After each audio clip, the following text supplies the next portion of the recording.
السلام علیکم ورحمۃ اللہ وبرکاتہ۔ میں آپ کا ساتھی، آپ کا دوست، آپ کا بھائی سلطان بن تاج۔ پلیٹ فارم جو میں استعمال کر رہا ہوں یہ ہے اردو نگر کا۔ آپ کیسے ہیں؟ امید ہے بخیریت ہوں گے، اللہ آپ کو خوش رکھے۔ آج ہم تھوڑی سی زبانوں کے بارے میں بات کرتے ہیں۔ ہر زبان جو ہے اس میں بات کی جاتی ہے، اور بات کرنے کا مقصد ہوتا ہے ابلاغ، کہ اگلے تک میرے احساسات پہنچ جائیں، میں کیا کہنا چاہتا ہوں۔ خوشی کی بات ہو یا غم کی، اس کا اظہار اشارے سے بھی ہوتا ہے۔ اشاروں کی بھی زبان ہے، جو لوگ بول نہیں پاتے وہ اشاروں سے بات کرتے ہیں۔ خیر، آج ہم بات کرتے ہیں کہ کچھ زبانوں سے متعلق لوگ اکٹھے تھے، ایک جگہ بیٹھے ہوئے تھے۔ ایک انگلش بولنے والا تھا، ایک اردو بولنے والا تھا، اور ایک میرے جیسا پنجابی تھا۔ تو جو انگریزی بولنے والا تھا اس نے کہا جی کہ میں ایک لفظ بولتا ہوں، بلکہ کہہ لیں کہ ایک فقرہ چھوٹا سا بولتا ہوں، اس کو آپ اردو والے بھائی اور پنجابی والے دونوں اس کو ٹرانسلیٹ کریں، اور ہم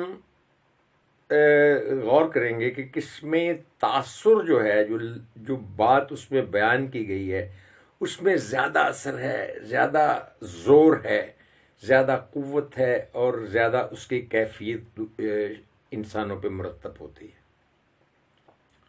انہوں نے کہا جی بولیں کیا؟ اسے کہا pin drop silence. Pin drop silence. تو اردو والے نے فوراً کہا گمبھیر خاموشی۔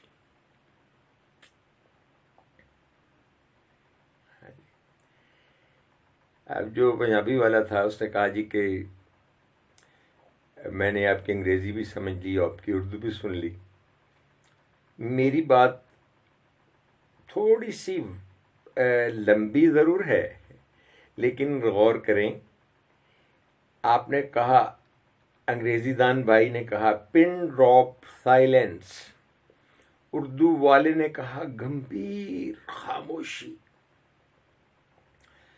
تو میں کہتا ہوں رات ہنیری کمن کیری پو پیا ٹھاٹھا مارے۔ اب یہ یوں محسوس ہوتا ہے پنجابی والا کہ جیسے کوئی چیز مجسم ہو گئی ہے، موسم جو ہے وہ مجسم ہو گیا ہے۔ رات ہنیری کمن کیری پو پیا ٹھاٹھا مارے۔ تو جناب آپ بتائیے گا ان تینوں میں سے آپ کو کس میں زور محسوس ہوا؟ یہ نہیں کہ میں پنجابی ہوں تو میں پنجابی کو کوئی فیور دینا چاہتا ہوں، بتائیے گا کہ کس زبان میں موسم کے اثرات زیادہ مرتب کرنے کا زور ہے، طاقت ہے۔ اجازت دیجیے، اللہ حافظ۔